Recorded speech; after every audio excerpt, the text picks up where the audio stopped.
先にオチから話させてください。ノーフィルターでどれだけの精体を入れられるのか検証中の我が家の60センチ水槽。一見透き通った綺麗な水。でも水質がいいのかまではわからない。ってことで水質テストを購入。早速検査してみたら調査員がめちゃくちゃ反応してました。ご視聴ありがとうございます。旬アクアの旬です。皆さん、先日の悪夢のような出来事を覚えてくださっていますでしょうか？知らないという方がいらっしゃいましたら、概要欄にリンクを貼っていますので、ぜひご覧ください。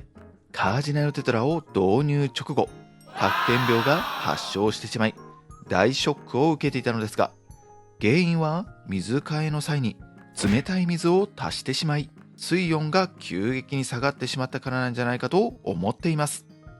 ただ、ノーフィルター水槽に70匹以上のお魚が暮らしているのに、今まで水質の検査をしてきませんでした。水が透明なら綺麗だし大丈夫だろう。そんなことを考えていたのですが、今回の白点病事件で思い知らされました。大切なお魚たちを守るためにも、水質もしっかり管理していかなくてはいけません。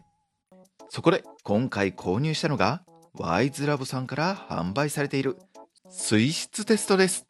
水が透明で一見きれいそうに見えますが、水中には何が含まれているのか見ただけでは分かりません。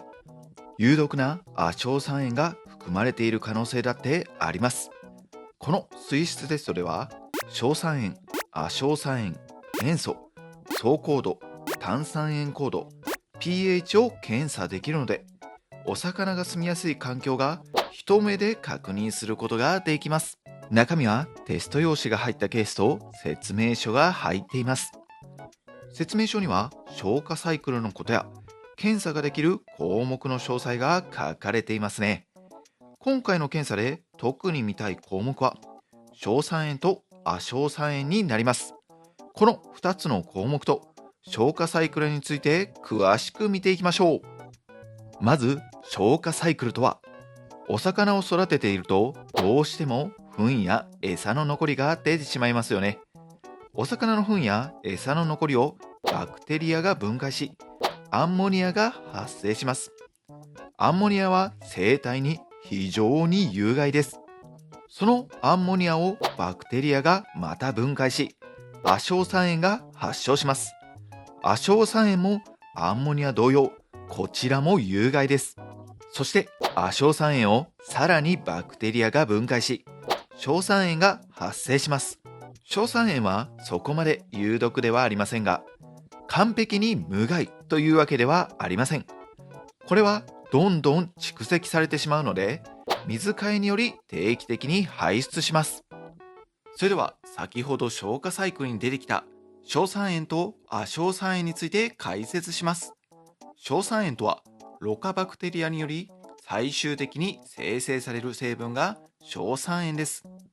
アンモニアや亜硝酸塩と比べると毒性は弱いですが、分解が難しく、水の中に徐々に溜まっていきます。理想的な硝酸塩濃度は 25mg 以下です。濃度が高くなると生体が病気にかかりやすくなったり、藻が増殖するなどの悪影響を引き起こします。定期的な水替えにより硝酸塩を排出しましょう。亜硝酸塩とはろ過バクテリアによってアンモニアを硝酸塩に変換する際に発生する中間生成物が亜硝酸塩です。アンモニアと同様に生態に有害で、魚が酸素を取り込めなくなったり、ストレスの増大、免疫系の悪影響などを及ぼします。理想的な亜硝酸塩濃度は 0mg で、5mg 以上検出された場合は早期の水替えをおすすめします。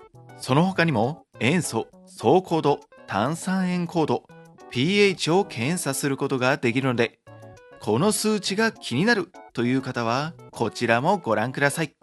このように6項目も検査できるので、水質を検査するには強い味方です。中身を見てみましょう。中にはたくさんテスト用紙が詰まっています。150本も入っているので、これはコスパがかなりいい。テスト用紙にはこのように6枚のパッドがついています。これで一つ一つの検査ができるみたいですね。ちなみに銀色の紙で蓋がされていたのですが、これがめちゃくちゃ剥がしにくい。縁にたくさん残っちゃいました。いやー、これをきれいに剥がせる人はいるんでしょうか。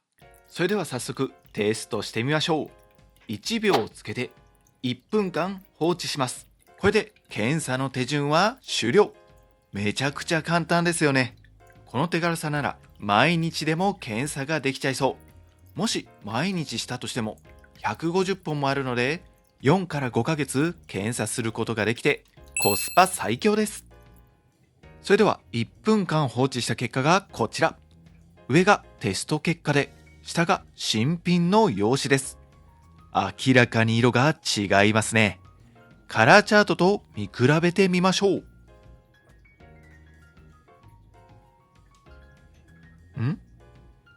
あれ？お？やばい。硝酸塩の数値がかなり高いです。危険な範囲の数値になっています。やはり見えていないだけで明らかに悪い水質であることがわかります。しかし亜硝酸塩を見てみると、よかった、ゼロの値を示しているのでなんとか助かりました。こちらも濃いピンクになっていたら最悪な事態になっているところでした。亜硝酸塩は有毒なので、もし見つかっていたら即終わりです。念のため他の数値も見てみましょう。塩素は特に問題なし。総高度も OK 範囲。炭酸塩高度は少し低くて pH は OK 範囲といったところでしょうか。いやー、それにしても硝酸塩が高すぎる。先ほどもお伝えした通り、硝酸塩は毒素が弱いので急激にお魚にダメージを与えることはありませんが、ボディーブローのようにじわじわとダメージを与えていきます。このように硝酸塩が多い場合は水替えなどをすることで改善できるので、まだ挽回の余地はあります。それにしても亜硝酸塩が出なくてよかった。亜硝酸塩は有毒なので、お魚たちへのダメージはダイレクトアタックです。一旦水替えをしてみましょう。硝酸塩が高いので心配ですが、急に大量の水を変えてしまうと、それはまたお魚たちに悪影響なので、今回は10分の1くらいの水量である6リッターくらいを水替えしたいと思います。さて、これで結果は変わるのか、もう一度テストしてみましょう。結果がこちら。上が前回のテスト用紙、下が今回のテスト用紙です。明らかに変わってますね。カラーチャートとも見比べてみましょう。やはり硝酸塩が少しではありますが下がっています。少しの水替えだけでも効果は抜群です。水替えの大切さを改めて学べました。しかしまだ数値的には少し高いかなといった感じなので、これからも定期的に水替えする必要はありそうです。今回購入したワイズラボさんの水質テストは用紙が150枚も入っているので、毎日使っても 4,5 ヶ月は持ちます。テストし放題ですね。これからは定期的にテストして水質の変化に気づけるようにしたいと思います。いやー、それにしても亜硝酸塩が出なくてよかったです。もし亜硝酸塩が出てしまっていたら、この水槽内の消化サイクルの限界を迎えている可能性があるので、これ以上生態を導入することができなくなってしまうところでした。ノーフィルター水槽にどれだけの生態を導入できるのか、まだまだ検証は続けられそうです。もちろんお魚たちの健康を最優先にですけどね。本日は以上になります。また次回の動画でお会いしましょう。バイバイ。